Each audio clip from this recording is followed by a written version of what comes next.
പത്രോസ് എഴുതിയ രണ്ടാം ലേഖനം 3-ാം അധ്യായം 3-ാമത്തെ തിരുവചനം. അവന്റെ പ്രത്യക്ഷതയുടെ വാഗ്ദത്തം എവിടെ?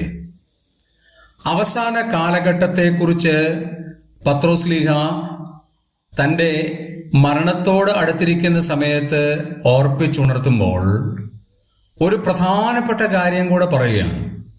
യേശുക്രിസ്തുവിൻ്റെ പ്രത്യക്ഷതയുടെ വാഗ്ദത്തം എവിടെ എന്ന് ചോദിക്കുന്ന വളരെ വ്യത്യസ്തരായ മനുഷ്യർ അന്നുണ്ടാകും, പരിഹാസികൾ അന്നുണ്ടാകും.